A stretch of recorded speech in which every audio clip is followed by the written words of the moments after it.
some fairly minor amendments to the zoning code. One codifies a planning commission interpretation to allow salon uses as conditional uses in the R3 district.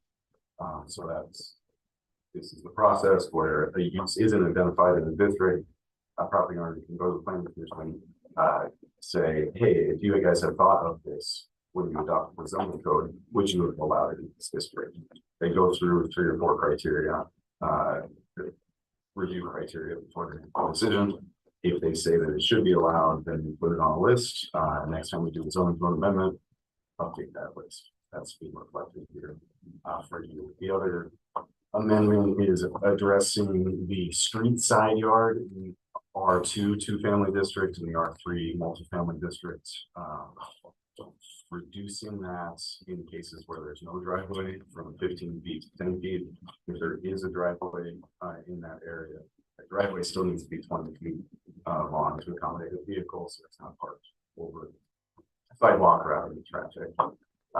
And applying the vision triangle adjacent to that driveway. So that is what this would accomplish. It was not on your agenda, regular agenda, because the SEPA comment period ended today. We didn't receive any comments. So no one who reviewed it believed that this change was likely to have a significant adverse impact on the environment. And so you are free to adopt or discuss or modify.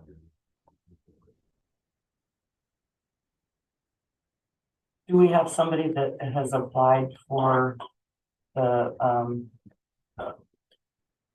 salon use? We did. In R3? What had happened several times in the past is that it was reviewed, and instead of going through the interpretation process, they just kind of shifted it into the professional office category and approved it as a professional office in that district. So Salon Bella is in the R3 district. It was approved as a conditional use. At that time, the salon that's on Rock Creek Drive had been approved as a conditional use professional office, sort of just squeezed in a strange way. This makes it more official. Salon is its own category, and it's something that could be appropriate in that district. The reason why it came up in 2022 is because the salon that was on Rock Creek Drive, one of the conditions on that was that it is only for the benefit of that current owner. Right. They sold the property, the new owner applied, and so we went through that process to amend the permit. I was there for that one. So that was why that came up. You're ready for a motion? Motion away. I make a motion to approve the ordinance amending the Stevenson zoning code. SN Title 17, providing dimensional facilities, flexibility, near streets in the R2 family residential and R3 multifamily residential districts, and codifying a use interpretation related to salon in the R3 multifamily district. Second. First and second, any further discussion? All in favor say aye. Aye. Hello? I'm actually looking for All good. okay? Yeah. So I was tasked with writing grants for the RCO, the Recreation and Conservation Office grant cycle this time. One of the submittal requirements for that is a city council resolution authorizing the application of the project that would be considered. So there are 2 resolutions for you to consider tonight that would authorize applications for the Courthouse Plaza, but more specifically the street level or the splash pad for children and families in the summertime that could be used for events in solar seasons in the wintertime. Holiday tree, likely a bathroom included in that portion of the project. Understanding that some of that is still in flux based on the community input that we're still seeking, we want to make sure that we don't miss a grant cycle with this. RCO only has these grants every 2 years, so having the application in for connecting path that would go from essentially kind of walking them through the Adams Trailer Park site to Rock Creek and back up on Highway 14 would be the other application we'd like to submit for this.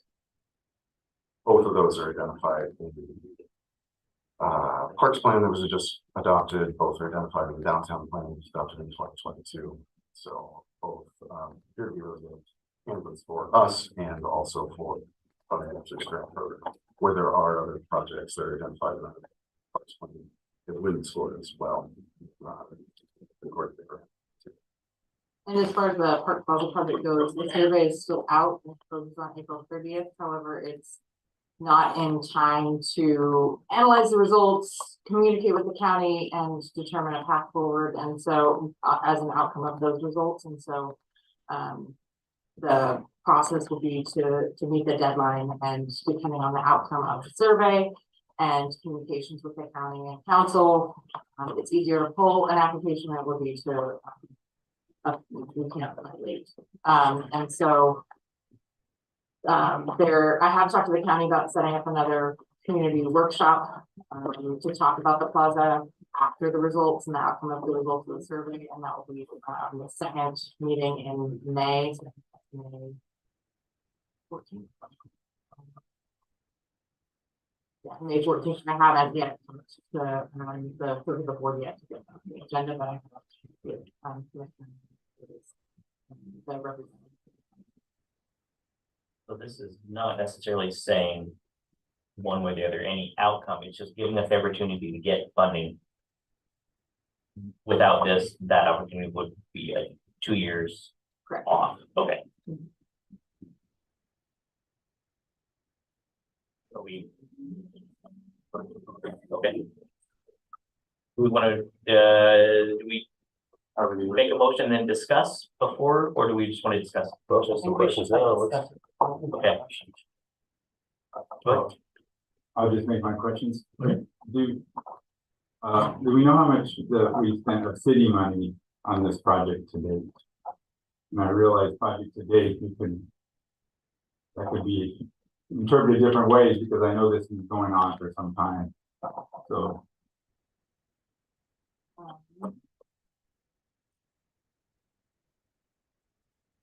All the funding that's been spent to date has been through lodging taxes.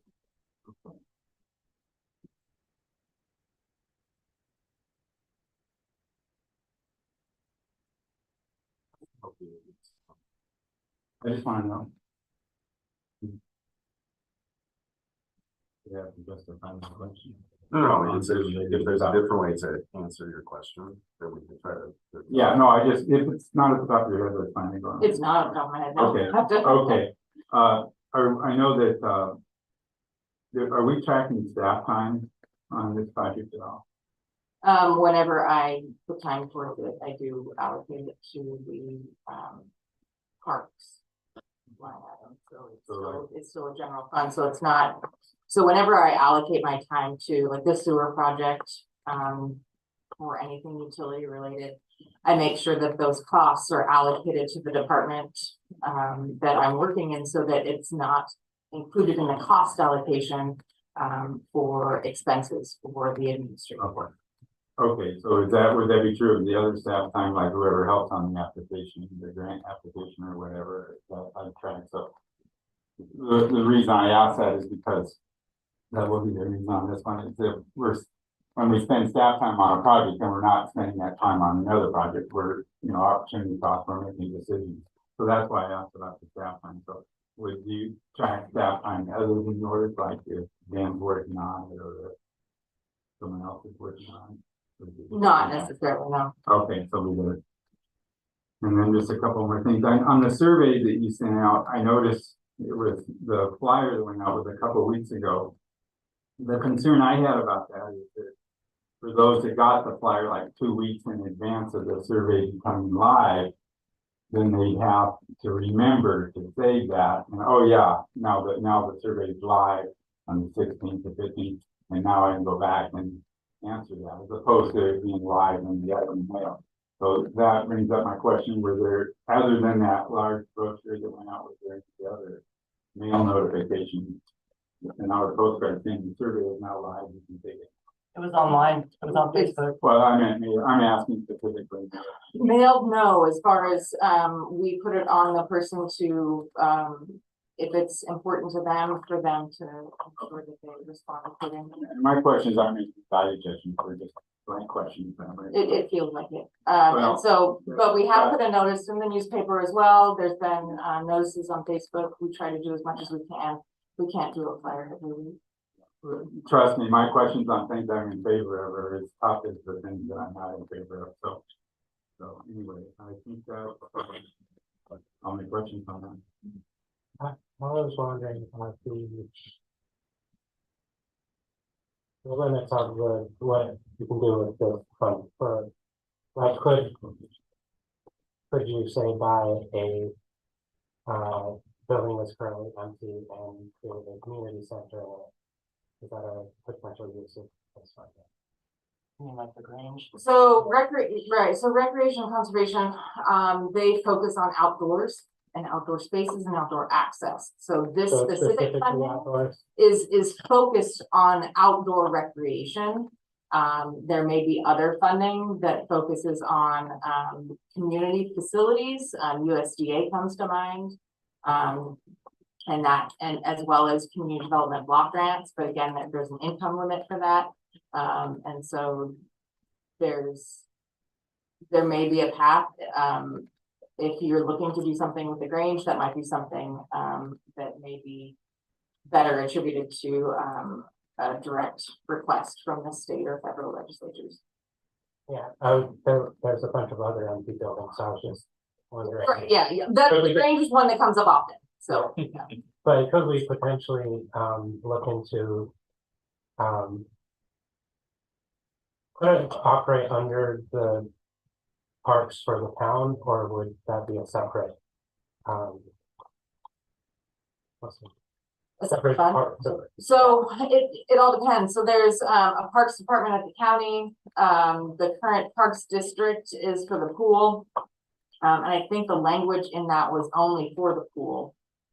So it's very specific. So the Parks District for the pool would have to go to the voters if they were to expand their charter, so to say. But for the city, the Parks Department is out of the general fund.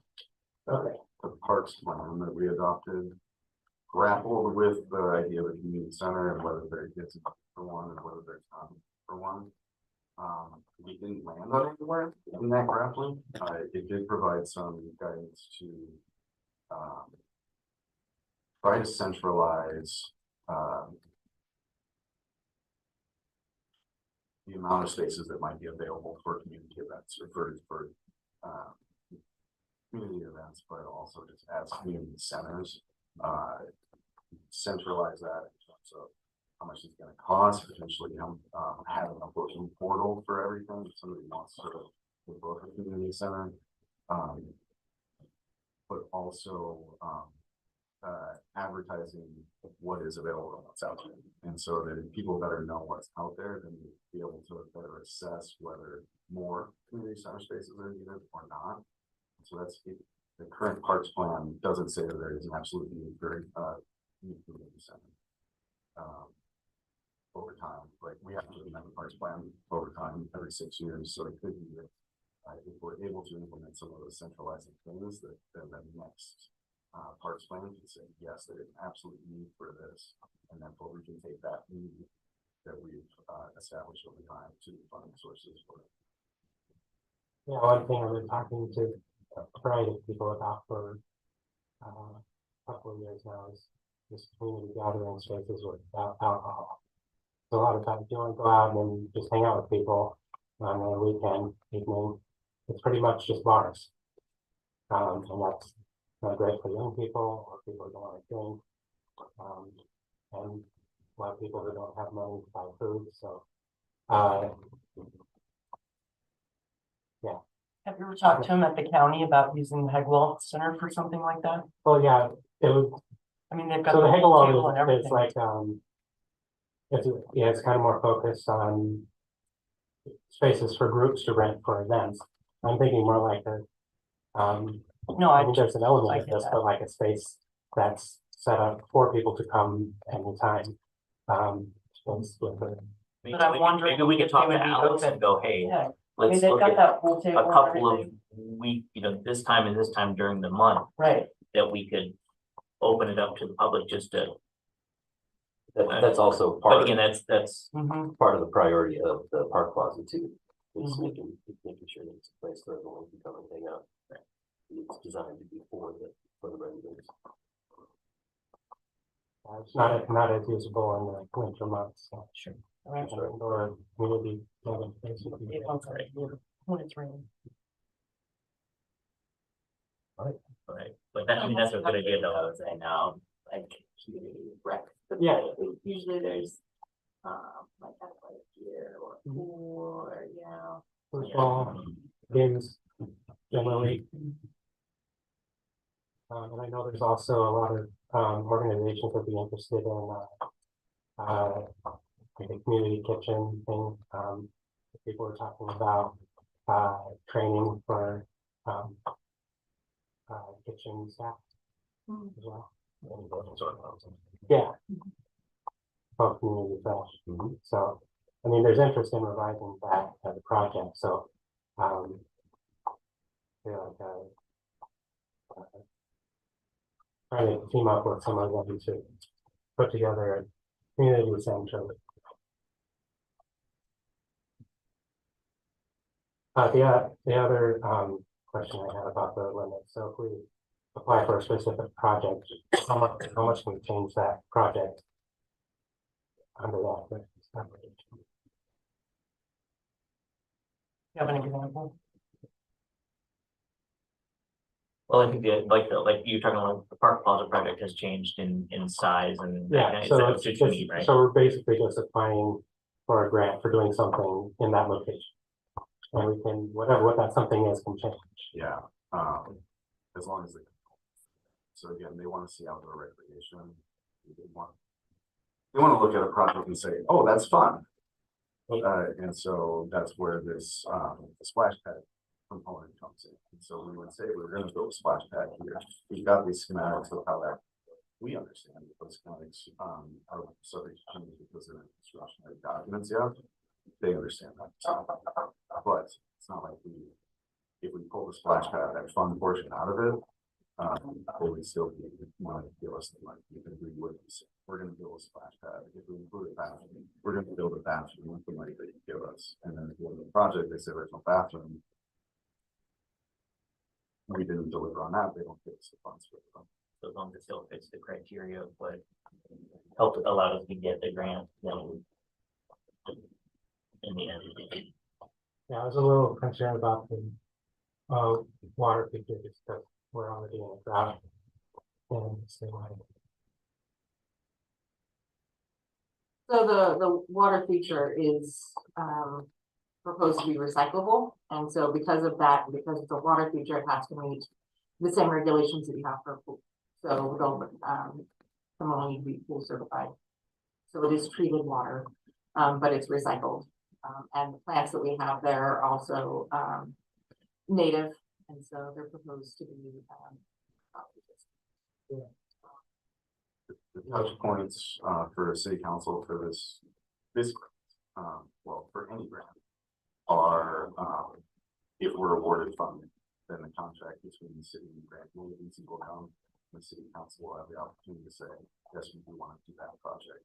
So if we get to the point where we are awarded the funding, you still have the opportunity to turn down that, or if it comes, the next touch point would be the contracts, to construct it. We go to that construction contract and we say this is too much money or something, we cannot do that, just not access those grant funds that we had a contract for. This one also has its touch points to say the council is authorizing us to apply for that. So it's nothing is done deal based on the decision tonight, except that we can press go on the grant application, see how it scores.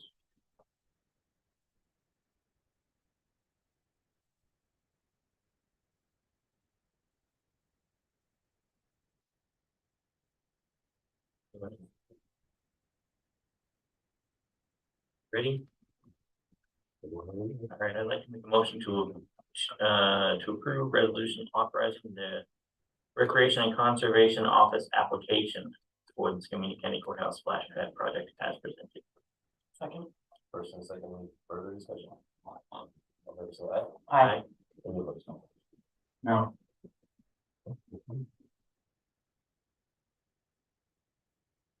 Also like to make a motion to approve resolution authorizing the Recreation and Conservation Office application for the waterfront to Rock Creek Pathway Easement Project as presented. Second. Once again, this is really heavy. All right. First and second, any further discussion? then I know maybe we've gone over this before, I don't remember, is there a map of where this is? In both the parks plan and. Okay, yeah, I looked in the packet, I didn't see a map there. Could you just briefly, I don't have any problems with this project, so I don't know why I'm asking. But Yeah, Briefly so it explain would go this. from essentially behind where Watching Man is along the railroad tracks to Rock Creek. And then once it reaches Rock Creek, go north of Rock Creek back to Highway. was there any opposition from the neighbors through there on this? Okay, so there wasn't. From the property. Property owner, that's fine. Okay. Anything else? All fair say aye. Aye. Any opposed?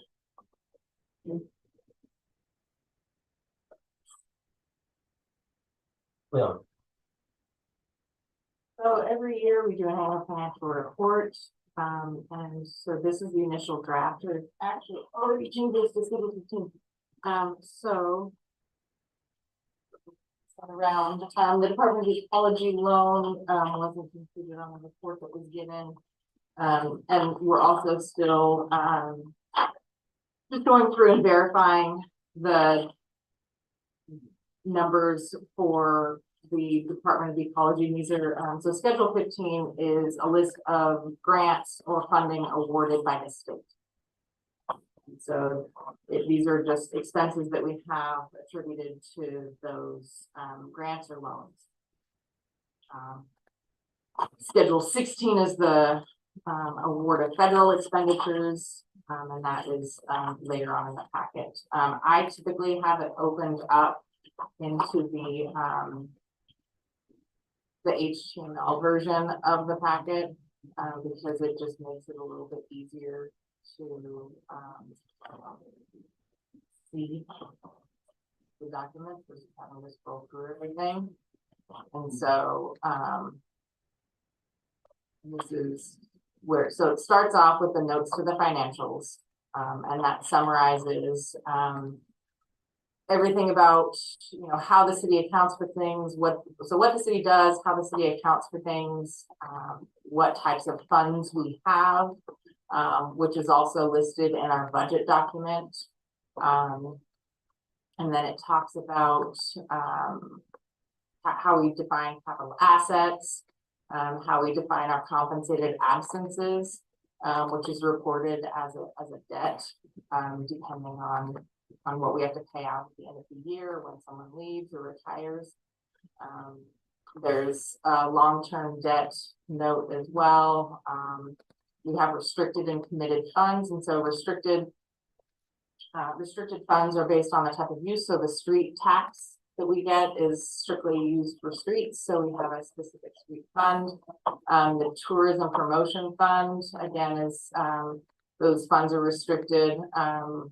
Affordable housing fund, the capital improvement fund are from REIT taxes, and there's real estate excise taxes. So every time you sell a house, a portion of that sale goes to the real estate excise tax. We get, our city only collects the first quarter. There are some cities that collect the second quarter percent as well on a sale, but those are Growth Management Act fully planning cities, of which we are not. And sorry, the street fund is not listed because it has no ending cash that is left over from those restricted funds. We spend it all.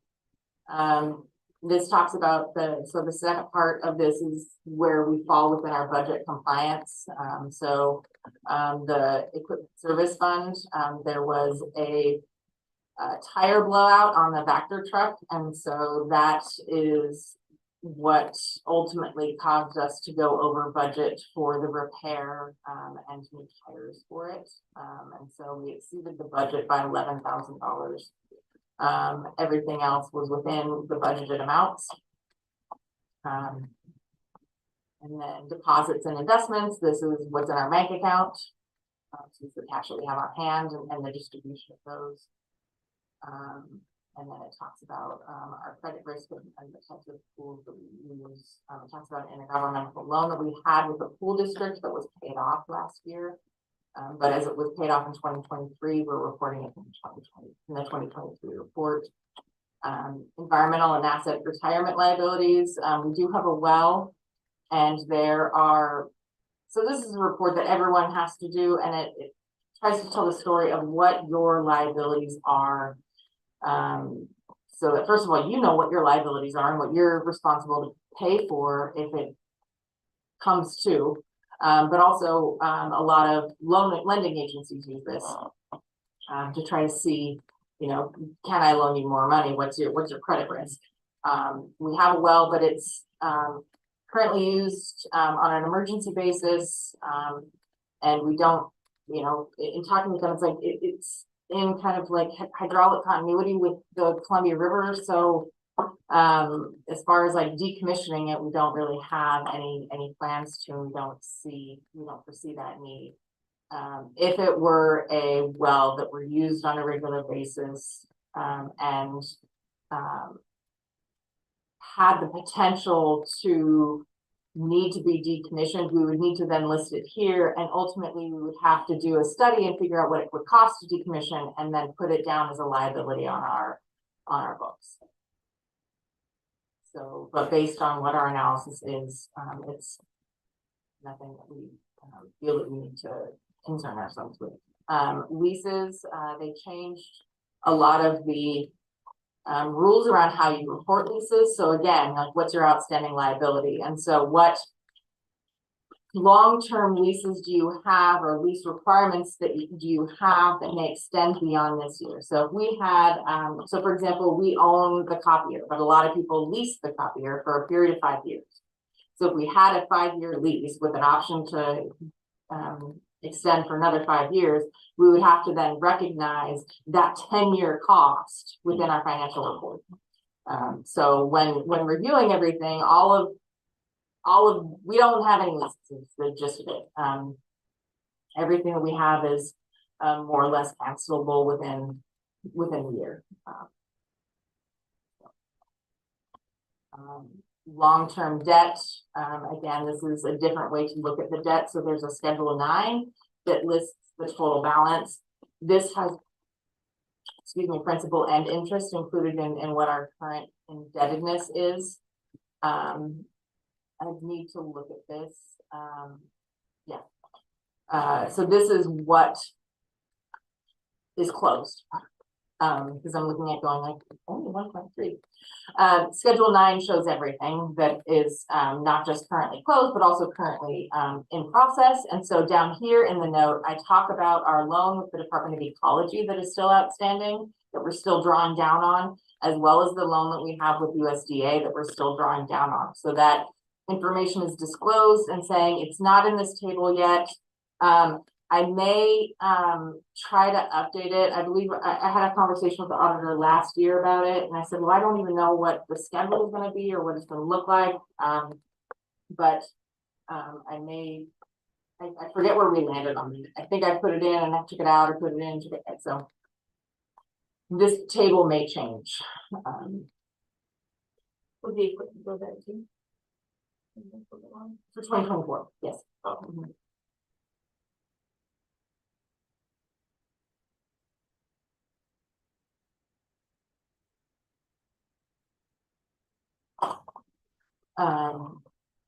Again, the assets that we pledge as collateral for loans are our water meters, and that will be paid off in 2030. pension plans, this is, state language. We use, PERS, and then there's the Volunteer Firefighters Board. And so that data is from their reports and their, actuaries. Property tax and how much money we get from property taxes. Risk management, this is all of our insurance and how we're covered. So again, if there were, any sort of what our liability is and what we would be responsible to pay for. Health and welfare, again, this goes with our medical insurance and coverage and what we have for our employees. And then subscription-based information technology agreements. So this is if we have any, again, long-term leases for our software or any other data sharing. Again, everything that we have is currently on an annual basis. And then significant obligation, again, this is kind of running until the treatment plan is done. So hopefully we won't have this note next year. We'll see. But it just says, hey, by the way, we're doing this big, huge project, and that's why we're spending all the money. So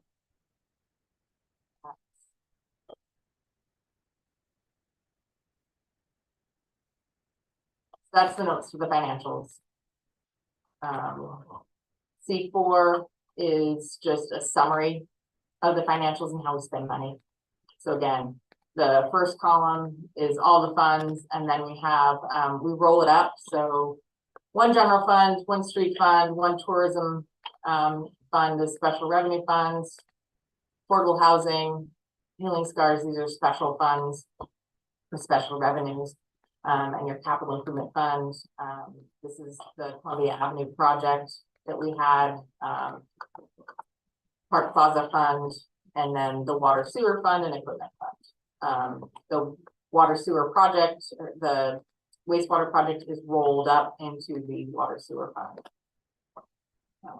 The C5 is, it's court remittances. This is different than what Adam was talking about last week with the court stuff. This, in essence, is pass through money. The state gives us money and we pass it back to the state. So it's fun.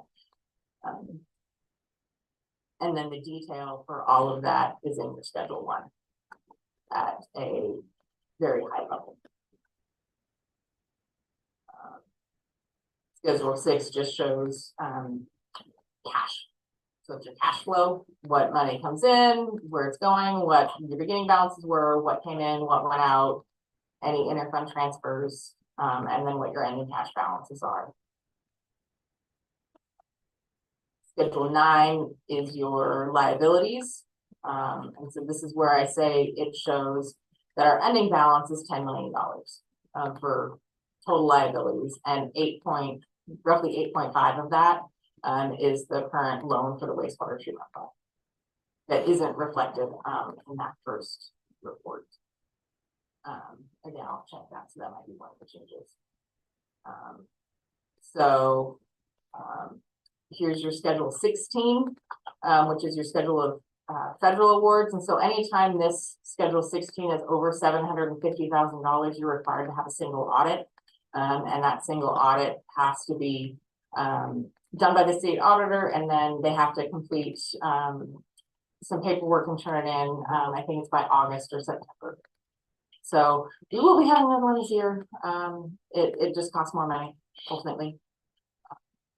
But we received the $2.5 million from the EPA grant for the wastewater treatment plant. If we hadn't gotten that, we would have agreed it. And then there's just some notes that tend to go with that, and it just says how the monies for the federal funds are accounted for. So we use cash basis. We don't accrue any costs. We don't take the 10% indirect cost rate allowed. So all of the money that we receive from the feds goes straight to the projects. We don't take any for any overhead. This talks about the USDA federal loans. And then, program cost, it just shows, what costs are represented within the project, and prior year costs. So for the, USDA loan,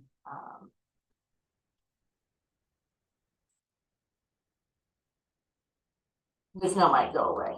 That might have been from last year. But for USDA, you combine the loan money. So at the end of the period, it's $160,000. Some of that includes money from 2022. So it's just how they require us to report. And then Schedule 21 is unemployment. It's basically your risk assumption.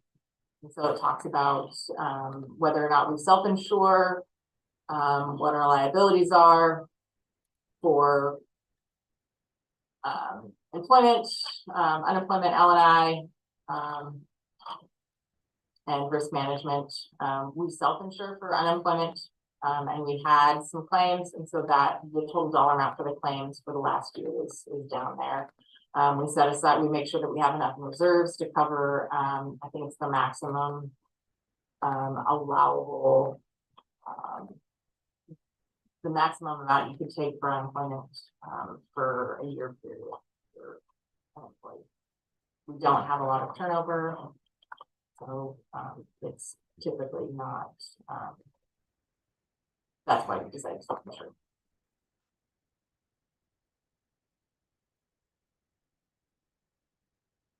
And if you have any questions, I can also sit down with you between now and the next meeting to go through it. I know that was kind of fast.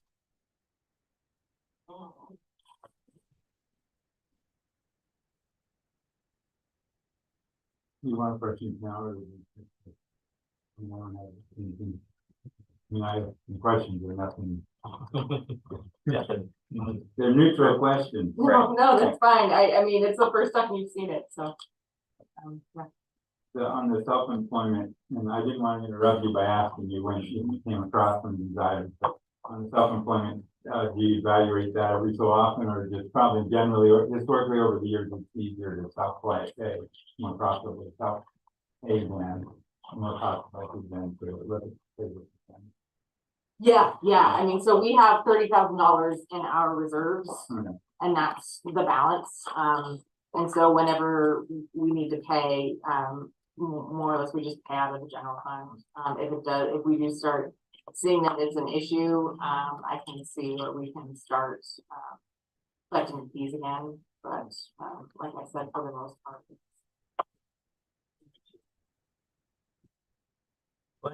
Oh, was there a schedule for, you mentioned the schedule, and I wrote it down, so I'll look at it later.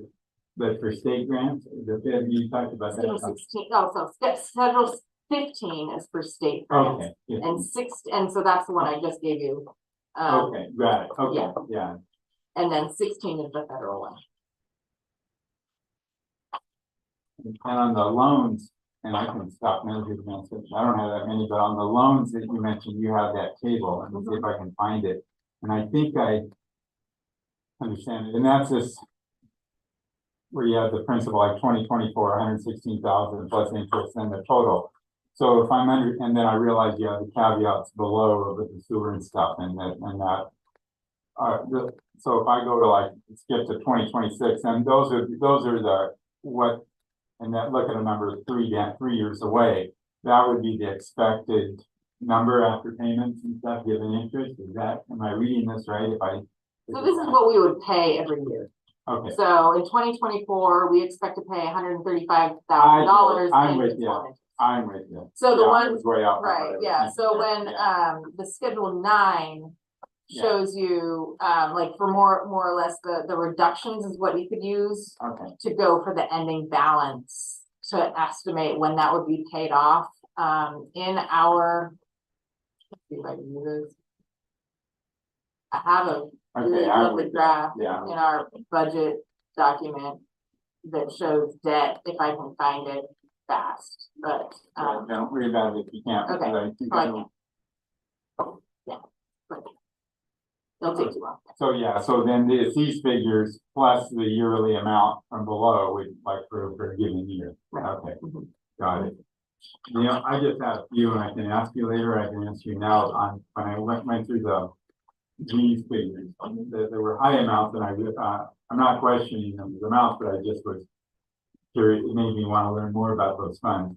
So like one of the general fund expenses, for, budgeting and county services came to 250,000. And I was just wondering what, and I can show you this if that helps. I was just curious, and I can come in and ask you these questions if you want, but unless other people try to answer. It would seem like a big amount, I was just curious what that would be used for. I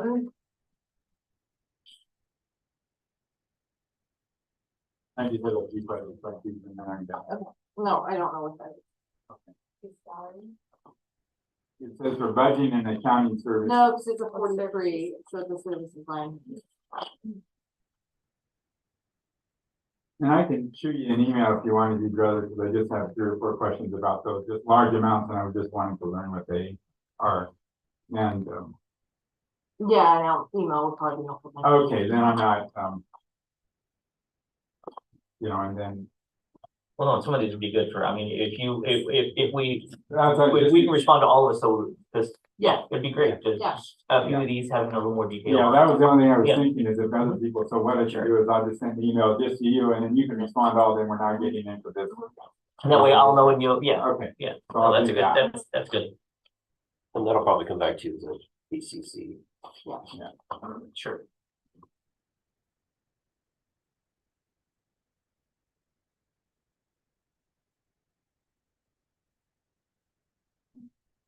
In that budget thing, you had an area, we don't have to go through it now, but it would have like the different projects.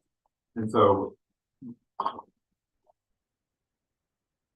Well, if I get tripped up on this as I study the budget more, I can ask, but it seemed like, I had earlier asked a question on one of the projects, and the Plaza project, like the total spent to date. So on that yearly, on that budget, if you have a project and it's got how much was spent, that would, I take it that would be for a given year.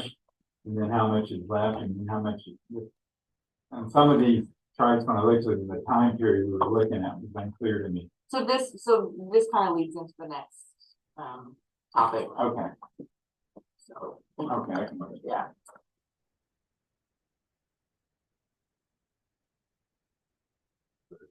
There might be room for a description on the level versus online. Well, no, he was wanting to know, like, how would I find out, like, how much we spent on the Park Plaza project? Could I find that in the budget? There were some line So, items in that yeah. told me that maybe we could. The short answer is no. I mean, Oh, okay, yeah, it's not easy to find within the current budget. what, Because the reason is because it was rolled into the tourism funds. Yeah.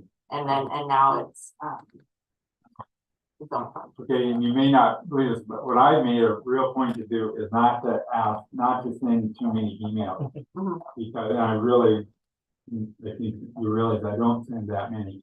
On the budget stuff, as I learn it so that I know it as one council member inside and out.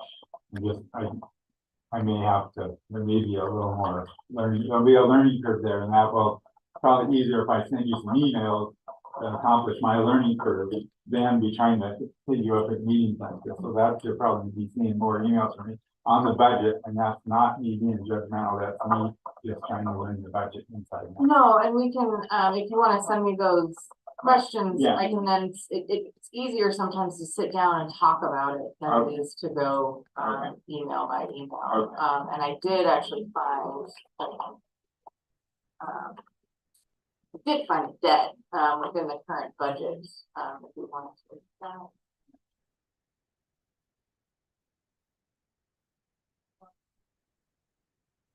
that. So government wide, so it's on page 147 of the budget. There you go. Okay. Why the rates are the way they are, by the way.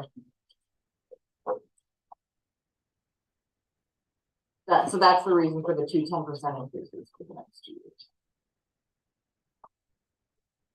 When that jumps up, we're trying to get, we talk. We have to start paying that. Mhm.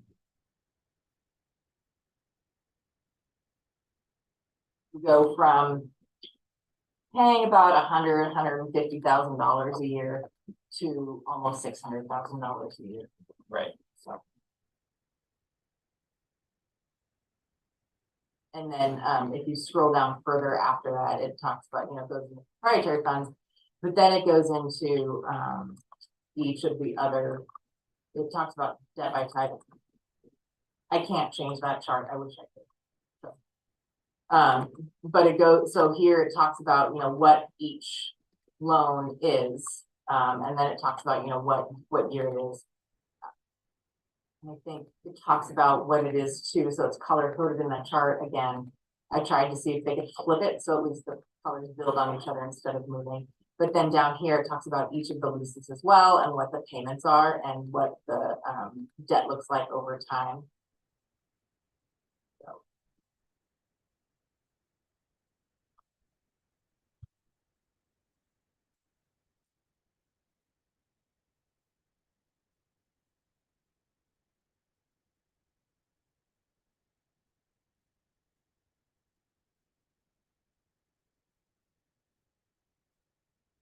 And yeah, so the goal is, so this is due the end of May. And I think last year was the first time we'd actually taken it to council for their review. And so now the goal is to get council approval on it before we submit it. So.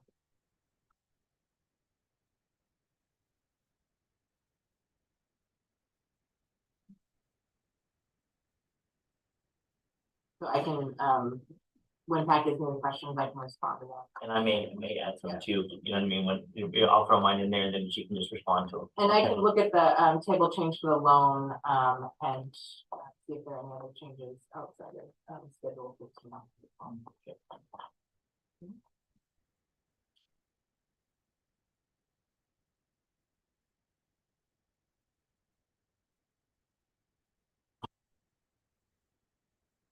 Oh, yeah. Okay. That's when you're open again. Yep. So the strategic plan review, I was having a hard time trying to figure out how to crosswalk some of this, and so I have so the last document on there that's 3 pages has just kind of like the whole recap of everything by section, by the priorities that council had. And I took those and I put them in a spreadsheet, and I tried to kind of put next to them sort of some action items or places where we can find that information. And one thing that I was kind of noticing, I know we haven't talked about the community survey, but one thing that kind of paralleled was kind of information and communication. So a lot of this stuff that's in here is in the financial policy under financial health for the financial health goals. A lot of what's in there is under the financial policy as far as making sure that we have prudent money management. Making sure that we have enough revenue to meet current and future needs. It's in the financial policy, section 4, operating budget policies, sections 2 and 3. So again, I tried to put that crosswalk where I was easily able to find the information and kind of knew where to find it. And then also had some questions as far as what else, where I need some council guidance. So again, I'll just stick with the financial health as far as so the first item was a vision of financial health, wealth balance with community diversity and strength. And so, what does that look like? So kind of further definition of what does that look like and how does it then play out in the policies that we have? Because ultimately that's where this goes is, this is what your goal is. And the way that you direct staff to do it is by adopting policies. And so that's sort of, if you can tell me what it looks like, I can let you know if we have it or if we need to change some things to make it happen. So that's sort of some of the gist of it. And then again, the second bullet is again, just improved communication, on the city's financials. And that was also identified in the community survey, but also what does that look like? So in the council packet, on a monthly basis, there's the report on where we're at with the financials compared to the budget. So it's actuals versus budget. On a quarterly basis, I put sort of the charts in there to try to give you a better picture and an overview of how we're trending, and whether or not it's something to be concerned with. So I put, you know, where the budget tends to go, because we don't budget by month, but there are trends as far as when we get money and when we spend money. And so that's what I try to reflect in those charts. And then I also sort of explain any variances that may arise in those. And so is there something else in addition to that that is needed within those financials? Again, what does that look like?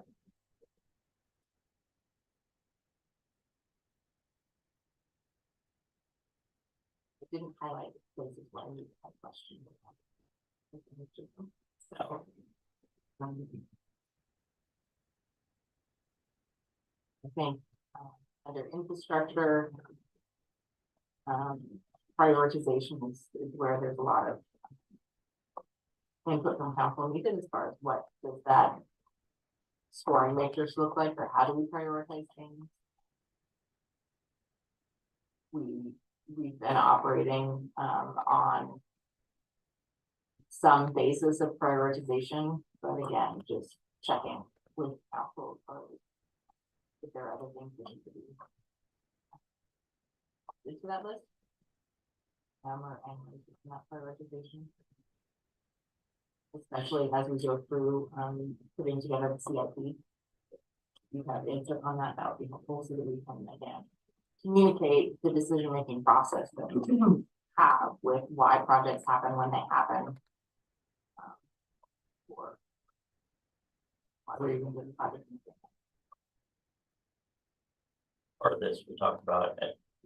I mean, we can, No, this is no, interactive, yes? What? I said I can talk anymore. Oh, yeah. Okay, I know part of this part, at least when we came up with this with the whole big ones concept and then expanding, you know, when it's available, like we got this project maybe not on the top of the list, but then all of a sudden we're gonna put in a development over here. So now this totally makes sense to move it up to shuffle the deck a little bit.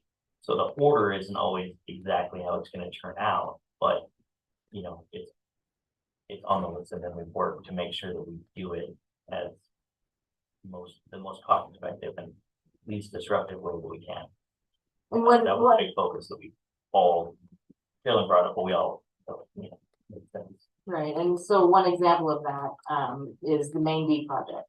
So a couple of years ago, it was identified that we need to improve the road service on Loop Road. Right. But we also have this project where we wanted to extend sewer on Loop Road. And we also have a water line section that needed to be upgraded because it was AC line and there were some valves that needed to be cleaned up. So we did the Main D project. Just that's the reason why we did the sewer line extension, was because we didn't want to do what we did the previous couple of years, which is we did Kanaka without touching the infrastructure underneath. We did Cascade without touching the infrastructure underneath relatively soon, like relatively close to when we actually are like, oh, we should have tried to at least done something, right? And done something underneath before we put a brand new road on top of it, so we're not digging it up again. Right. And so that's what the Main D project was. That's why we've extended sewer there. That's why we did the water line project there. Now we're working on trying to scope the sewer or the street project and see if there's stormwater improvements that were identified also, and then protecting some of the. It sounds like opportunity is that we should do for this area. Right. I mean, from you know,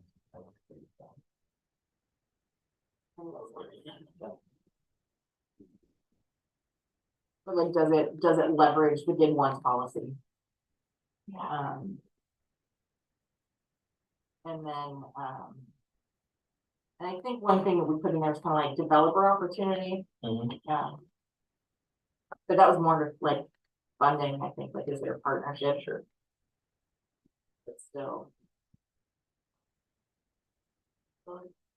Funding, right? Yes, with the developers thing was part of it, right? Yeah. Right, and they're gonna do this up here, so why wouldn't we, well, let's move over to that, just what, whatever they have their water, yeah. Yeah, it just happened in Genevieve. The second phase of development would bring sewer up to some existing homes that were on the second, and it just made a lot of sense. They were out there already. Just do, rather than do it later and tear things up and. Well, it wasn't gonna get any cheaper, Right. and that was the perfect opportunity. Sure. Yeah. So when it comes time to, should we pursue this? Yeah, it's kind of one top of the list of what our matrix, our scoring matrix. Right. That is. Yeah, that may not have been, should have not been going in, that would have I been know it's gonna be on, more houses up there. right. Yeah, that's what I'm talking about, is that kind of like, it moves things around as things open up, so. And some other things to include, like, does it make life easier for staff? I mean, so, like, I mean, the lift stations are being upsized, but we're also adding computerization to a lot of things too. And so, is it an improvement, that long term, it saves, it's just better overall, for maintaining, and for staff time. Less time to work on it, yeah. There's also, is it required by regulatory bodies? Well, sure. Yeah, that's a good. It's the drink of wet. Right. So, there's some other. Yeah, there's a lot of pieces that go into all. Right, Yeah. right. But- I think regulatory department is probably health safety. Right, and then there's health safety,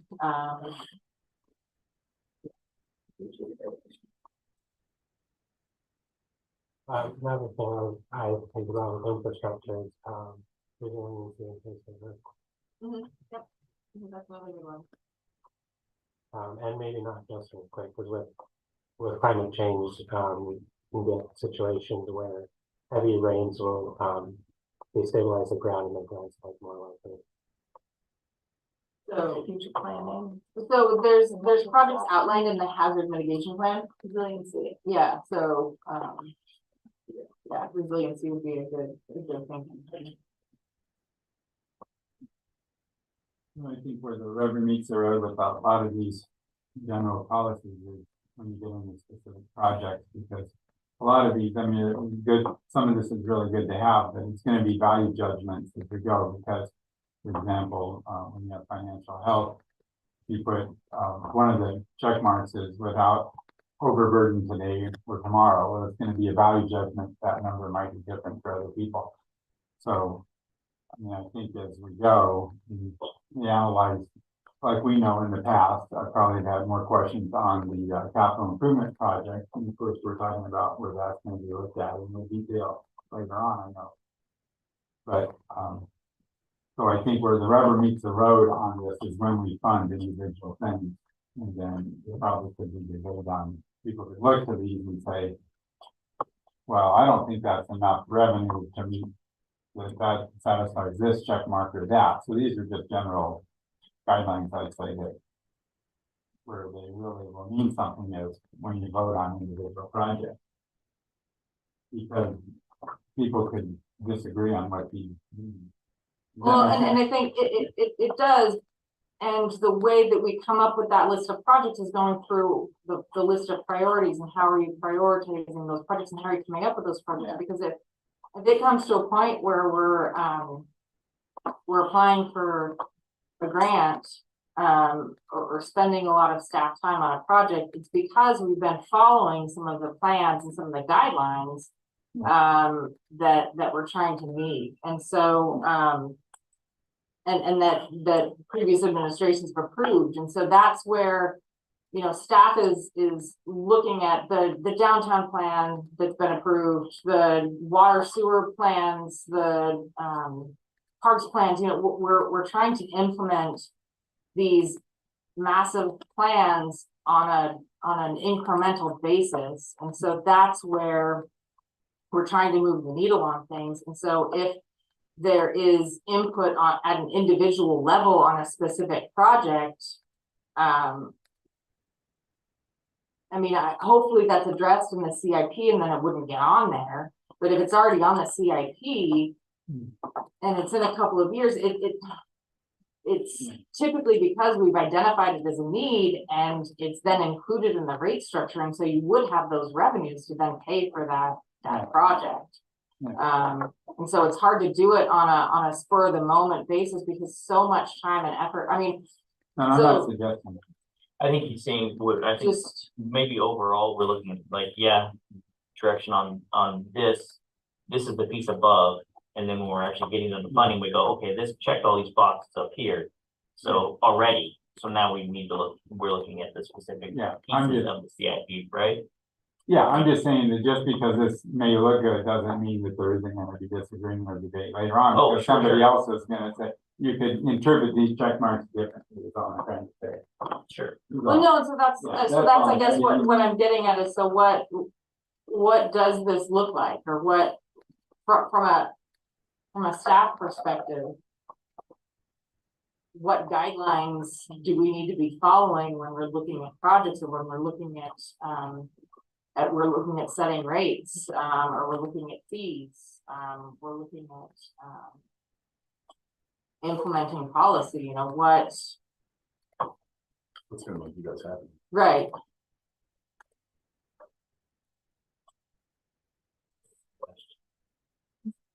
Well, another thing I was talking about, under the financial health, investing in the city today, was investing in the community gathering spaces, community building.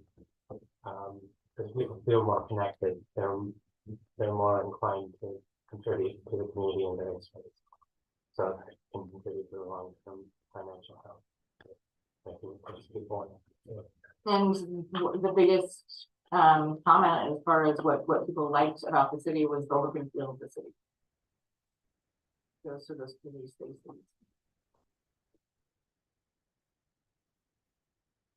Seems like the important of the strategic plan though, and we use it as a number of times. I mean, we all have ideas. Great ideas to make things better, and you'll just be walking down the street and I want to park there. I think this is great. But so often we find ourselves like reining each other in, like, is this identified anywhere? Is this something like it might be a stroke of genius, but at the same time, like, does it meet the goals? Or is this are we tracking with this? And we have to lay those projects to the side because they're good ideas, but there's no time. So it's important for us to have our guidelines to the strategic plan. Is we look to it as such.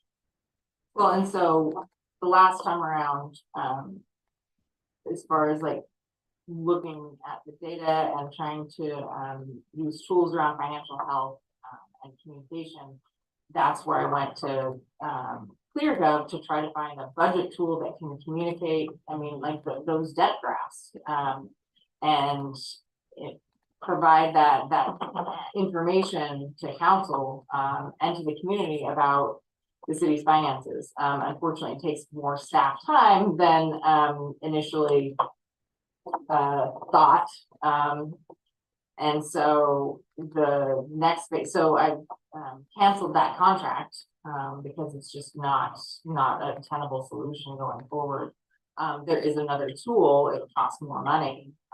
And so I guess the question is that something council wants to go towards?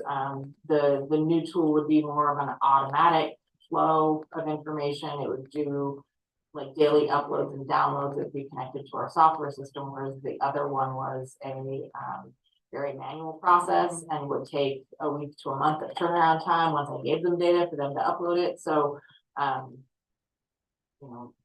then a bunch of analysis on my end to make sure that it was done right.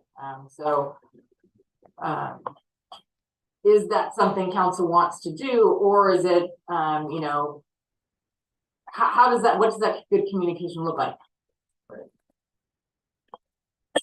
For that one, you might wanna let us see what those What the results, fancy graphs do, because sometimes it's just a fancy graph as opposed to being able to clearly communicate where the funds are. So much information in just looking at colors and bars and pie charts as opposed to trying to disseminate a block text or especially in a table.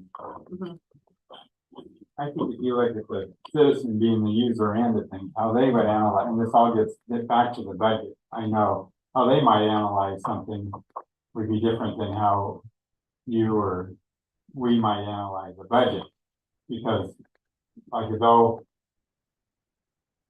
these things may be unrelated to money, but they're totally related to money. Let's look at code violation. For example, that costs money to enforce and take care of that. So somebody driving into town may see some code violations and go, my God, that makes the city look like pretty bad. And there's one or two that do. And then they'll say, well, why are we spending all this money on some project over here? Why don't we just fix that? Why don't we get rid of what isn't right first? So that's a money value judgment type thing, right? Because they're saying, fix what's wrong that's right in front of me that I can visibly see before you do that project. And they may put the words like fancy, a high pie in the sky project, whatever words you want, the adjectives they may use to describe it. They're saying we aren't taking care of what's already wrong that's right in front of it. So, for example, and these all get down to money, right? The budget. So I'm just trying to say a citizen's criteria might benchmarks or what they might write in the general column might be different than what we would put. So they might say, as you're walking through town, we talked about priority of walking paths and stuff, and we voted on one tonight, right? They might say, well, that walking path costs X amount of the overlay project. But yeah, I can walk the loop I walk and I can see crud and I can see a few code violations here and there. I can see wires dangling from poles that, you know, here and there, it just doesn't look all that nice. So we're not, I see sidewalks that citizens are supposed to maintain, we know, but I'm talking from the average citizen's perspective, we're not maintaining our sidewalks when I take that walk up around this loop. So they're saying, then why are we doing this over here? Why don't we just maintain that better? So that, I think how the citizen would judge things, and that's probably how they're coming to. And another perfect example that could be, they may not get into the nitty gritty of the capital improvement projects or the sewer rates, but they may say the rates are too high. I can't pay those rates. I can't afford those rates. So they're not getting into looking under the hood as to why those rates are high. But they would say, I want lower rates because I can't afford them. Or so these are just gonna be their comments. So they're gonna say, hey, for financial help, I want the rates not to be so high.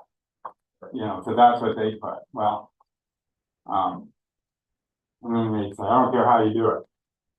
So anyway, those are just some of my comments. It depends on the perspective of the person, but the average citizen isn't gonna go and do what we have to do as our duty, and that's learn the budget inside out. Well, it doesn't.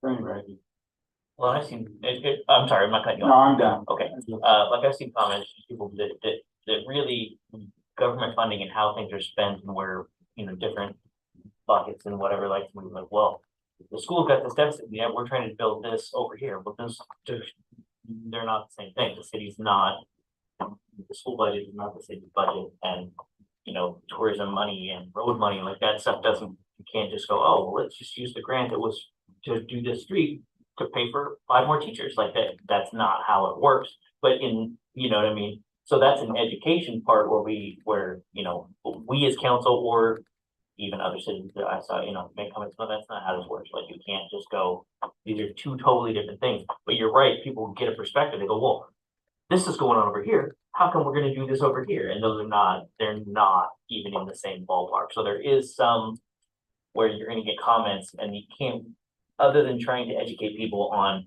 when a comment is made. And sometimes I'm not saying I know all the answers because I'm not good at it, but you know, that's one of those times where I think we're just gonna have to learn to deal, you know, I try to help people I know that have those questions that just don't, I know that's not how, you know, we're doing our best to try and learn the way the budgeting works. And so answering some of those questions will help. Go ahead. So. Pat, I heard everything you said, and I wasn't able to pull from that what Councilmember Rice wants the city to achieve as a strategy.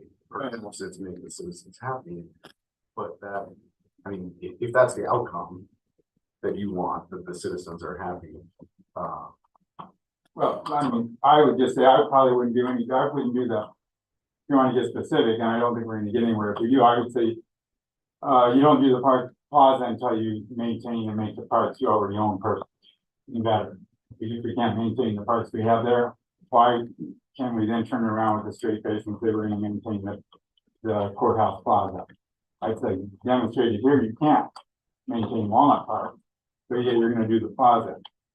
So I think what I'm trying to say is sometimes I think the citizens are right, and I try to have my vote reflect what I've learned. And in a year's time, maybe some of my votes have to change. But I think probably on the nitty gritty day, you walk through the city, there's a lot of things that could be better, that I think could be better, the council person. So a lot of those examples I mentioned, I believe are, we could do better on. so the way we turn those into strategies for the group to discuss is to say that, do we want to focus on code enforcement as our, so that the council can discuss that and settle on that, but. And then you put money behind it, and so I Yeah, think right. that's, Yeah, so I think a lot of this will flesh out as we go. Code enforcement was just one, there's only one or two egregious, really egregious things. Well, and I think that was, A strategic plan where it's establishing a strategy for where we go. Yeah. What steps, so when we bring it to you, here's this project, or here are these set of policies. We can say, and this is accomplishing this aspect of your strategic plan. You can make the value judgment about how well it does that. And now you're working as a government with the same set of criteria and making your own value judgments on behalf of the people that you represent. We're not getting to that point where we even have a strategy. right, so like, for example, the goal or what came out, you know, of what financial health means and what the elements of it was concise, good communication around financial health. What does that look like, and what do you need to have that? How do you measure? How do you measure that? Like what, like if you, how can I meet that goal for you? Sure. What are the expectations? That's what I'm trying to get at, so that we can then come up with something that meets that expectation. So, and again, this is for me, when we go over, like sometimes I do the same thing. I read your graph and I go, okay, what are these numbers? Real, like I see the chart, does that match this thing here? And so we get those questions answered. And so then going forward, I'll know what that one, you know, specifically means. But as far as getting us information, I think that in the 2 years, I think it's not a lack of being able to have things. Like I don't need more information other than like there's a question, you know, some of the bullet points on the budget that were in there, right? I don't know necessarily what those, I don't remember specifically what those things, what fell into that category of that piece. So more, you know, that's where we ask the questions. But like the way that, for me, the financial information has come across is fine. We just have, there's just questions about it. And I think and as far as, you know, we want to be available to people too, but they can get online and they see the same thing that we can see in the meetings, but also on the city website. I know they can. And so for me, the concise good communication around financial health, I mean, it's what we do every month and what comes to me. It's fine, and I get the answers that I'm looking for to see where we are. But again, that's just one. I'm only me, so I can't speak for anyone else.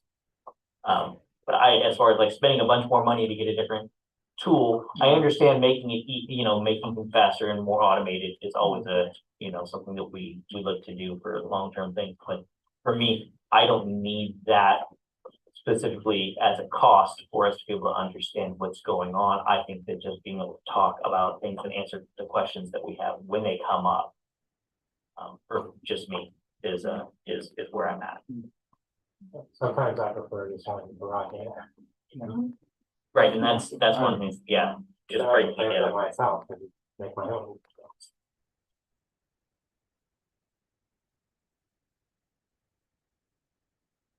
That help. Yeah. Okay. We're going on to the next question. Right, so I think we've got feedback already on, prioritization, and scoring. And so what I'll do is I'll, take some of this stuff and I'll come back at the next meeting as well. Like, okay, so this is what was heard. Is this what you're thinking? And I'll try to put it in. Sure. And so, around governance, So before we move through infrastructure, that's already on the, we already have the first public hearing, first CMP yeah. coming up, and then that's next month's council work meeting. Right, to go over the different elements of the CFP. CFP and- Yeah. Okay, You just remind me to send it to you.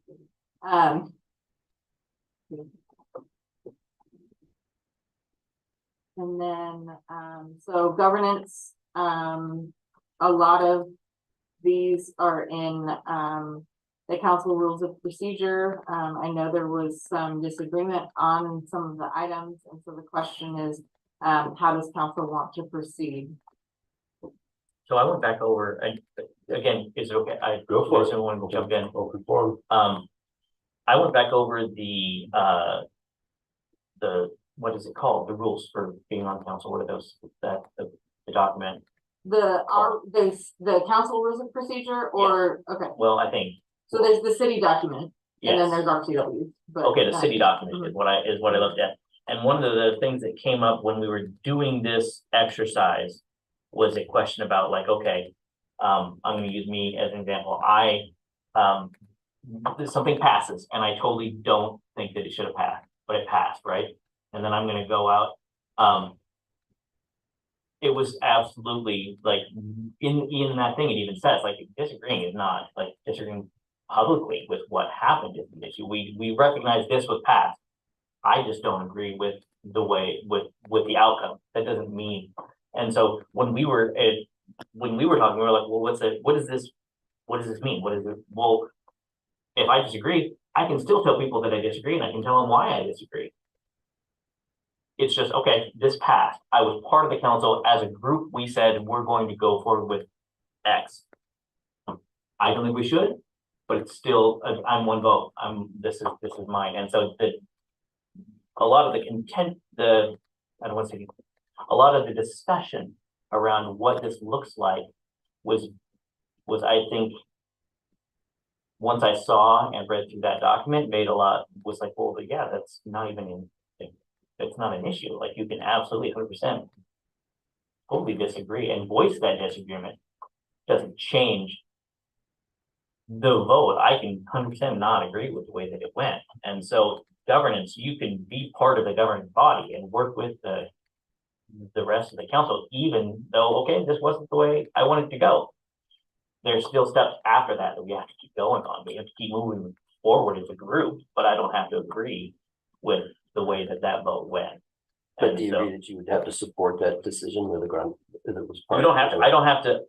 That's the thing is we talked about, do you have to support it? You don't have, it doesn't say that you have to support it. It 100% doesn't say you have to support it, and you don't have to support it publicly. If someone comes and talks to me about it, I can say that I don't think it's a good idea, but council passed it. It's going forward. So no, I don't have to being part of, just because you're part of that, I don't have to say that I support it. I just have to say that it was passed, and this is moving forward, this is where we're going, because we won't all ever agree on all the things that are passed, and everything that's moving forward. And that's not, if we didn't, that's not a fair cross-section of the community as council members. So you can still be part of a government body and not agree that something should have been moving forward, but you can't, I mean, you can't make it stop moving forward anyway. Okay, so can you disagree and then actually work to undo that decision that the council has decided on? I don't know if that was even, in our code of behavior that we have, I don't know that there was basically just, as long as you say council has done this, and this is approved and this is moving forward. And my opinion is this, and this is, you know what I'm saying, like it, as long as you acknowledge the council's decision that you're part of the council and it moved forward, despite my personal view on it. It was different. Once I read through that document, it was different than what I thought. Does that make sense? It was just that it was not the same as I expected. I thought it was a little bit different. And so I think that fits more of what we, just fits more of what we expect or will see or could see or did see, is that just because I don't agree with it, I don't think it's the way that we should go, but we are going that way.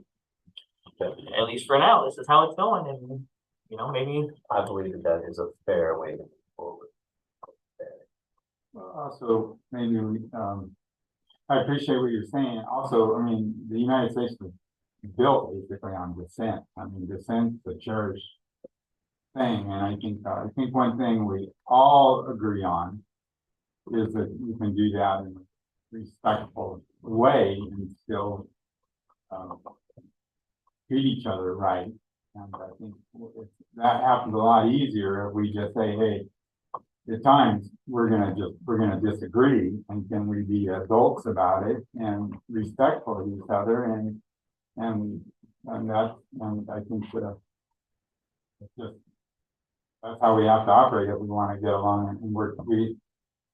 It doesn't behoove any of us to unnecessarily be mean to somebody because they're showing dissent. That doesn't help move the ball on either thing. We want so that I think the public, if they don't see, kind of like if they vote you in based on something and then they never hear from you again on that, and that was a major part, they're gonna think, well, this isn't working. This is just a rubber stamp.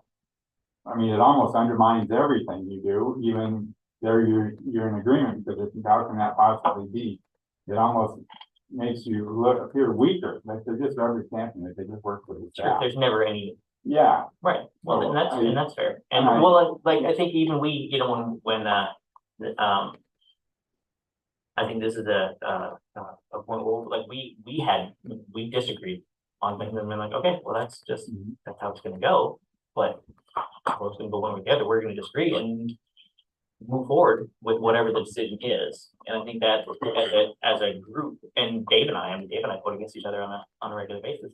But we move forward with what the decisions are. And so I think you're absolutely right. There doesn't need to be contention because there's dissent. We just need to go, okay, well. Are we doing something? Are we answering your question? We are. Well, it was on the Right. page. This was a point of discussion that it felt unresolved last Right. month. One of Dave's points when he brought that up was, from an operational standpoint, they had to be in unison in order to achieve the next goal. And that next goal was the thing they were trying to outcome. And so I think what the question that you guys might try to wrestle with and see where you land, to see if there is a change to that council rules of procedure might be that outcome focus. So if, and I'll just use the courthouse plaza as the example because it's such a contentious issue and people are going to come down on different sides of it. If the city council as a group decides to move forward with the courthouse plaza, do you want to expect each other to accept that as a decision and then make the courthouse plaza project the best possible project based on that decision that was made? Or do you want to have that room to say, still don't like it, never gonna support it, just sit back on this? What are your expectations of Well, each other in that scenario? And that's something that you can. If there's something that I'm truly against. I mean, I'll say one with Westwood City, whether, you know, in the long run, but there's something I'm truly against, and there might be time when I don't have positive input for what it is that this decision is absolutely against where I am, right? Like that's, I feel like that's human nature, that's part of just the process, and if you're, depending on what it is, yeah, the Park Plaza, depending on where you fall on that, it's gonna be, you, again, we're all our one vote, we're all our one view on that. I think trying to hinder it in our group setting, trying to like just make it, you know, harder, if it's already a pass, is what is not. But not having a pause, like I don't expect somebody to go, well, all right, I mean, I just totally disagree with this, but I'm going to work on making this better than it, like, I don't know, that's a tough thing. Maybe I don't know, somebody else got input on that. I talk a lot because that's what I do. Well, I so. think the Park Plaza is changing right now. Well, it did. So, I mean, maybe Initial. when we're done with the survey and get it all in order, maybe we can all come to an agreement.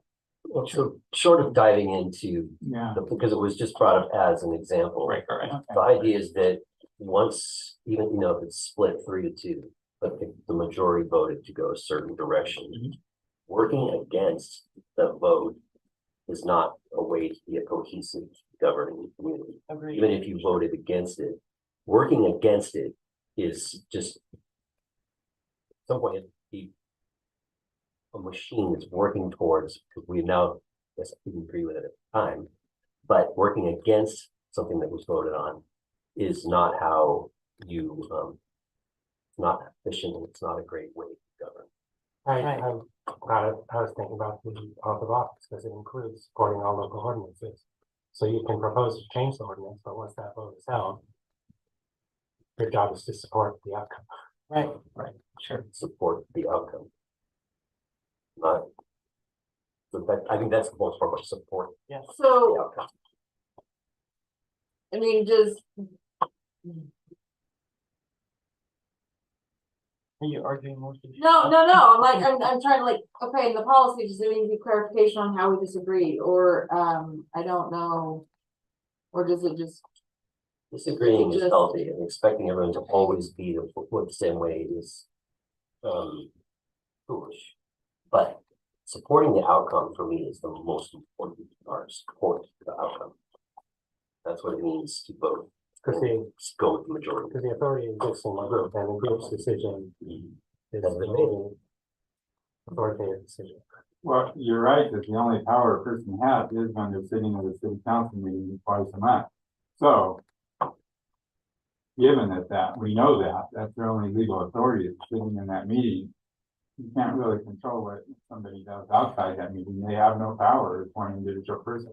I think what you're concerned about maybe is what we call informal power. Is, well, maybe they have a lot of friends and they could influence something. Well, I guess you wouldn't see the Oregon State or the Washington State Legislature or Congress talking about this. I mean, look at how intense things get there. I think we all know it's a small town. We all have to work together. I don't think any of us are going to be, out there unnecessarily creating just for the heck of it, because and that influences how we get along on other projects. But I think there probably is no way to control what another council member does, even if let's I know this maybe was some of this was directed at me. Let's pretend that it's you go out on a limb and do something. And let's say we have a policy and you violate that policy left and right. Nothing I can do about it, other than me, there's nothing I don't have any authority to do on this sanction. No, I think No, I wouldn't want that because there are people that fought to the death in our history of our country for him to go out and do something I don't like. You know, to speak out on something. I don't want to muzzle him as much as maybe there are times I would want to. So that's what our country is all about. No, I understand what you're saying. And like I said, that was one of the things that I looked at. So I don't know. I don't know what, I'm not sure what direction to give other than once I read over it. It seemed unresolved, and I just wanted to make Sure, sure. no, it was, but I think part of what helped me was going over that document you guys sent at the follow-up to that. Helped me some, so. It feels like there needs to be more clear direction that supporting the outcome, supporting the decision of the governing bodies should be held to a higher standard than, yet I did, when the vote was taken, I voted against it, but the council has voted and we're going to move forward with that decision. So, I mean, I think in here, I can put, I can see if there's room to maybe put that language in as far as what was just discussed, and see, yeah, Fully support diversity thought, right. but when we vote, Well, but, Getting into that area. You know. but just, state, I mean, I wrote down like guidance on how to disagree, or how council will more or less handle disagree, but that's not necessarily. No, So I'll see if there's other, examples in other cities. Okay. Yeah, maybe a clarification on what exactly it means to support all local work.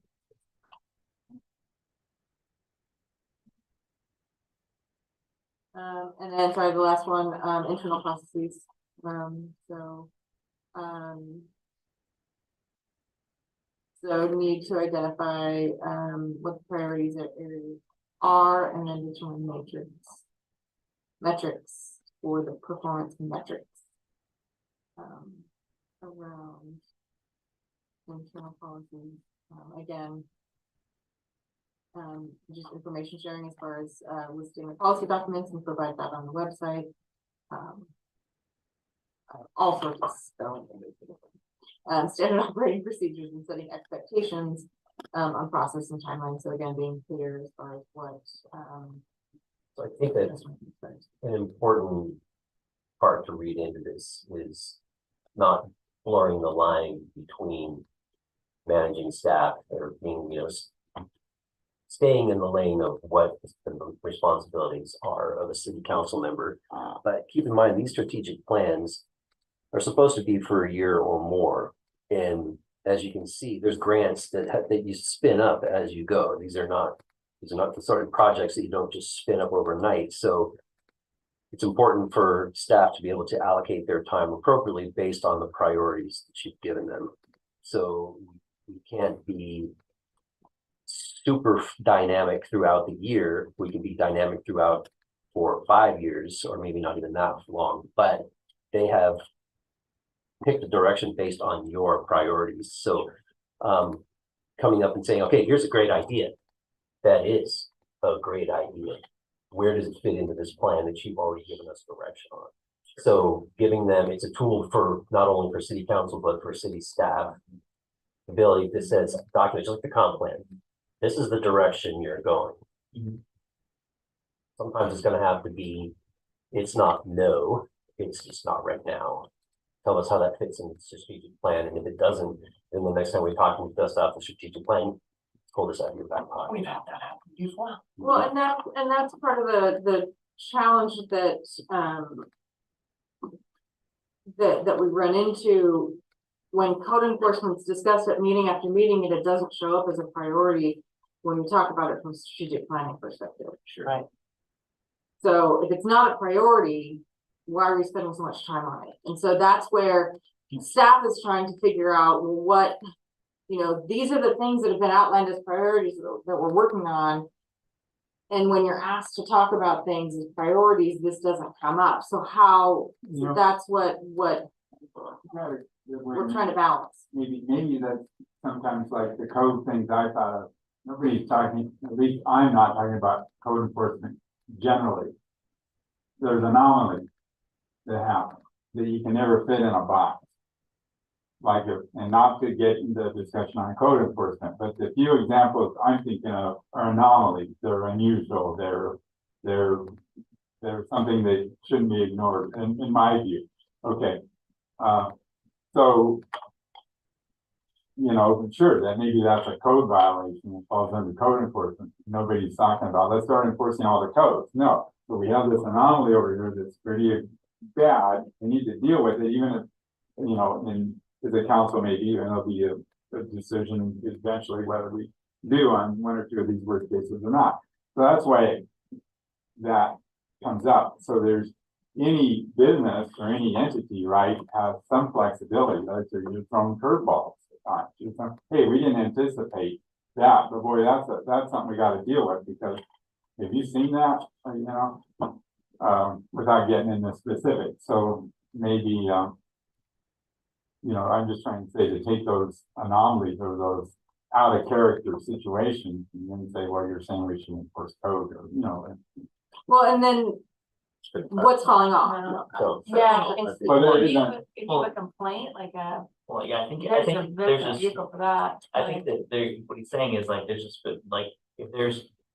I don't even, I'm not, yeah, I don't there are want. I two don't think specific we- things, right? But I think the avenue that we have for that is to, can, at the end of the meeting, we can go, okay, next month, I'd like to see. Yeah. This and this, these two things on the agenda, and we want to, because we'd like to address these specific things. Yeah, which is what Right. we got. I mean, that's the. Right, and so from my perspective, when I see it come up multiple times, I see it as an issue that needs to be addressed in some way, shape, or form as a larger project, yet I don't see it as an issue that's coming up on our strategic plan. And so if it's coming up multiple times, then for me, that's a message that we need to spend more time on it, but what falls off? the I know what priority you're list? saying. What I'm saying is that, so as of today, I haven't seen. I don't know what the specific instances are. Like, I don't know what those exact things are that we're talking. Well, fireworks came up, but that's a safe, I mean, that was Yeah. safety, that was, we addressed that in different ways. Maybe do you understand what I'm saying? Like, Yeah, I haven't it's- seen those come up. So I guess the words code enforcement absolutely has come up in multiple meetings. But I haven't seen anything specific saying we need to address This one violation This- over here. this thing that I You see, so- that I see as a violation. if there's a So- violation of our signage ordinance, Sure. and send a letter, knock on the door, pick up the phone. This sign that you have is in violation. Well, what about that guy over there? What about over there? So you're right. We should issue those, make those same phone calls, knock on the door, send an email to everyone involved.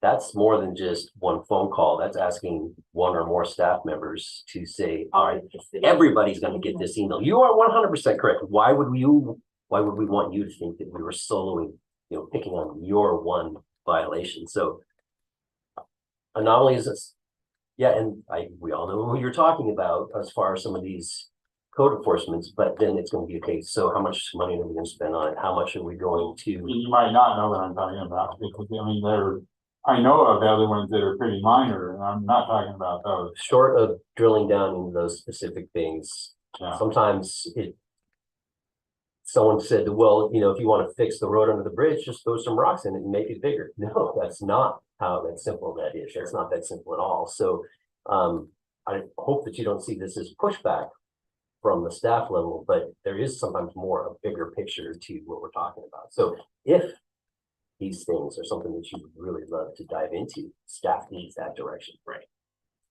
And we also need things to then fall off.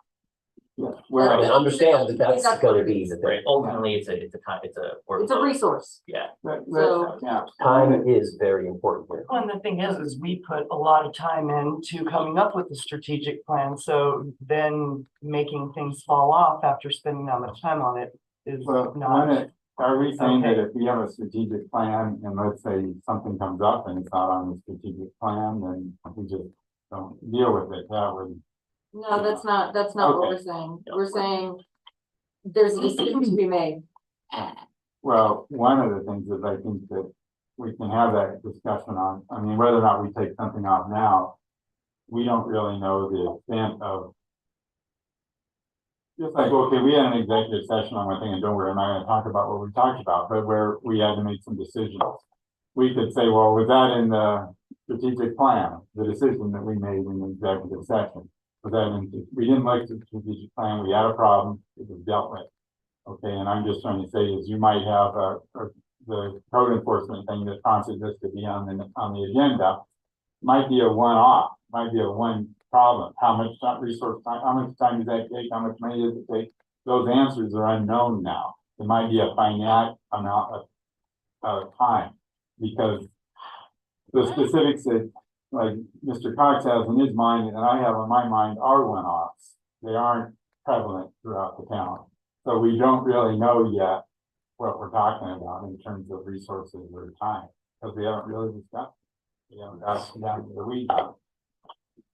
The strategic planning process is part of a longer process. And so the ideal here is you're articulating those outcomes that you want to achieve. The next budget, the budget message is saying, here are all these cost categories that are achieving these outcomes. We've already started. No, I didn't say we're.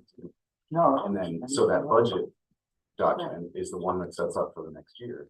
And these are the parts of the strategy we're going to accomplish this year. Some anomaly comes up. The way this can go, Changes. so that it is a process is, here's this, we're already set up with the budget to do this. There's no budget for anything with that. You want to make the change, you want to course correct that now? You want to just put this on a discussion for later to see if it's something in next year's budget that we deal with. It's not. Things can be much easier than they are, right? And they can be built much more smoothly than they're going right now. If we're hearing from the city council about what outcomes you guys want to achieve. The budget supports these. Yeah. So- How do you so- measure your success, right? We How do you figure out- fuel that? sure. What we wanna do, what's our plan for 2025 and beyond? Staff does the research to figure out what the tools and what the costs are that it's gonna take to implement that, and that's what goes in the 2025 budget. Right. That's what we're working towards, and so trying to figure out clarity on what it is. What the expectations are to implement the goals out of the strategy and the priorities out of the strategy, that's what I'm trying to get out of. This discussion, and so, that's where I'm trying to. Maybe I could sum up, or not, then I won't say any more on the subject this way. Because we have all these rules on the books, I know, on code enforcement. What if we just had a policy, hey, we're gonna make sure we have the money and the resources. So where if we have 100 code complaints in a year, the 3 or the 5 worst ones, the staff that anybody can look at and say, yep, that's pretty bad. I wouldn't want that, that's the top 5. If we have the resources to be able to deal with that top 5, instead of just shrugging our shoulders and living with something that is intolerable.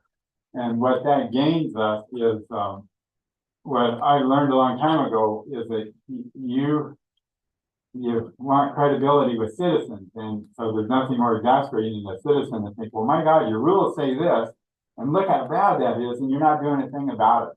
Well, the credibility you have with citizens translates into other unrelated things. They feel better about the city, they feel better about living here. They think, my gosh, we have the worst, we turn that into the city, and my gosh, they couldn't do anything with these 9 things, but boy, those 2 worst ones, they sure dealt with those. Those aren't gonna happen again, and not only that, some other people know that that won't be tolerated. So I think that there does need to be the resources and the budget there to deal with the most egregious cases. This is a strategy. That is a strategy that wasn't in Yeah. the current plan. And so that is something that would be an adjustment Right, well. that we would need to talk about and go, okay, is that if that's the case, if we're gonna do that, then setting aside that time and those funds means something else is going to have to take a step back to make that happen. I'm not saying that Right, it and we're can't not- happen. I'm not saying it can't happen. I'm just saying that that's what we're saying is, okay, if that's what we want to do as a group, then what are we going to make a secondary priority? Yeah, and we don't know yet what that would look like. Well, what if you took the three most egregious cases now on the whole list that we have? What would it cost to deal with it? Could you just deal with one legally and then the other two would step in line? We don't know those numbers yet. Sure. It could be you look at those and you just say, okay, fine, we're not gonna enforce anything. The problem is word gets out on that, which I think it has. And you just, like, there's no code enforcement, period. We made that decision through our inaction, and I don't know if that's what we wanna do as a city. Operationalizing what you said. Moving into the next step, so, we get 100 complaints in a year and we're gonna pick the top three. Well, those come in over time. And so the top three is this one came in first, and then that's the top one at the time. And so operationalizing how to make this system work better is that it can happen where you have a code enforcement officer that's going out identifying all the possible violations that are out there, and then prioritizing enforcement of those. It could be that over the course of a year, we catalog all those complaints, take that to city council for direction on what's the top three. Which of those is more acceptable to you? There are probably other ones out there. I'm not Other options. other Right. options, but this is the type of interaction that we need. So we understand the code enforcement is an issue. We need to take care of the most egregious ones. We don't know what is an acceptable way to identify all those and then prioritize them. Aren't you already getting complaints? We do, but it's, Then, again, Like, it's, Officer Gordy goes out and does his thing. Right. Okay, so the other thing we can't lose sight of is that if there's a list of items to choose as priorities, code enforcement being one of them, is everyone gonna weight code enforcement as the most important, which is fine, or in the top five? If that's what you do as a council, perfect, but we need to keep that discussion open. Yeah. Well, that's what I'm saying is that Yeah, this is bubbling up to where, okay, we need to look at, is this something that we wanna, that should have come up when we had our, or we feel should have been higher. We should have rated it higher ourselves. We should have, whatever. So, You know, I think Leanna, you did a pretty good job of forcing, and I'd say that in a positive way, of forcing the discussion, in a good way. The word forcing realized was a lower term. I didn't mean it that way. But in getting to where we're going, and maybe we can't decide it all tonight, but I just think if we want to have credibility, we gotta have a system for the cases to where if we all saw the photos of a certain case, there'd be I mean, there are cases where I believe wouldn't be a person in the room that would go, oh, that's acceptable. We'd all be going, that's unacceptable. Well, what are we gonna do? You know, I'm confident that's the outcome on the worst cases. So then we have to decide on those worst cases where there's no ambiguity, that are pretty egregious, we don't like them, are we gonna do anything? And so, and that we could probably figure out the how at some point. But I'd be comfortable in answering your question, even though it doesn't finalize anything. I'd be comfortable with saying, I think staff will know when those worst cases come, just so maybe that we have a mechanism and resources there to deal with it. I think that the cases I'm thinking of, the worst cases, I think anybody would go, yeah, that needs to be dealt with. I mean, I trust staff 100% on that, and then know that, okay, that's a case we're not gonna ignore as a staff. And yeah, we have a line item there, we know how to proceed, and fine, you can bring it to council if you want, but then you can say to council, you said if we brought these three worst cases in a whole year to you, you'd deal with them, and here's one of them, or staff would never come and bring any cases. We get lucky and solve a few of the problems we have, And then staff wouldn't come with any of them, and then that money wouldn't be spent, that'd be ideal. So I mean, I trust staff totally on Raising that. the priority level One, yeah. is a something- discussion that we need to definitely. Something I'm hearing as part of this, and probably channeling Allison here a little bit, is we stopped talking about some of these priorities and we started talking about the look and feel of the community. And if that's something that's a priority, I say look and feel because that's what the citizens want, or say we're doing well, right? The look and feel of the community is appreciated, and so now we have a strategy, so improve and maintain the look and feel of the community. How are you gonna do that? You're gonna do that through more code enforcement. Staff develop some system, ask for a budget. Keeping the landscaper person in the budget. Landscape, street trees. Yep. Ordinances related to design and or Yeah. green space protection. No, so I totally agree with that comment you just made, because these are, I mean, if you just look at, probably if you look at all the, not to get into the courthouse plaza, but if you look at all some of the arguments against that, you could argue it's the, you would be solving some of those arguments by, if you had I mean, the budget for one person to do what that person did, whether it was Susan, I don't remember her name, but who was really I mean, she got a lot of kudos for how nice she made the city look. So if you took the most logical places throughout the city center, and you had somebody there for the summer, that builds support for other unrelated projects. In code enforcement, you're right, staff having the ability to say these hurt that image. I think you said it perfectly, Ben, how you capitalized, how you stated that. I would agree with how you stated that it's all interconnected. Feel. The other thing. The other two. Yeah, I mean, I don't think I'm getting anything else. So, I think we're. Yeah, Another just statement I'll make. I know that there is Pat and the captains, a lot of people are frustrated with these code enforcement issues. The city is one tool to deal with them.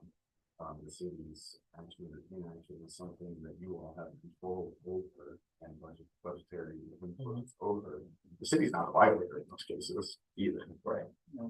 And so there are other actors in this point that we can go directly to, or the community can go directly to the violators and try to find solutions to. Right, I guess, and I think what Ben's saying is sometimes it feels like it's the city's fault that it's a mess. We're not the one. I mean, Right. why is it, Yeah. yeah, so. you know, somebody made the point in reference to what you said, and I forgot who it was, whether it was Mr. Moose or somebody said that, or maybe it was Mr. Kick, that talked about part of it is, I mean, you probably need like Jesus Christ himself or to come down and deal, I mean, part psychologist. Like I know who the offenders are on the cases that I have in mind that we'll be discussing at some point. And we all know who those people are. So part of code enforcement is finding the right person that can go to them and say, hey, these photos, come on, you agree, we got a problem here. And there might be those personal human relationships that can solve these problems, because they can say, you know, so you can sit down with these people and say, come on, you're not proud of this either. And that soft approach may work to where you never get to the hammer. So that's all how it's, and sometimes it probably isn't, there might not be the council person, it might be somebody with a little bit of title behind him and they know that, hey, this is gonna be, if I don't deal with this, Leanna or whoever's talking to me is right, this looks pretty bad, I agree with that, I'm gonna fix it, so we take it down. We should do that. But I understand, that's why we, Files and files and files, people know I know, but let's work on this together, Yeah. and they say yes, and then in 6 months, they're like, so remember that thing that you said you'd do for us? that's when the lawyers. That's where the escalation comes up, that's where the staff time, that's where the money. Yeah, right, that's what we're talking And we're about. back. Yeah, for Right. those few. I agree with Liana, I think that we have made some progress, I don't know that we solved all of our problems tonight. Not many meetings. I would entertain a motion to. I'll make a motion. Thank you very much for being here. Second. second.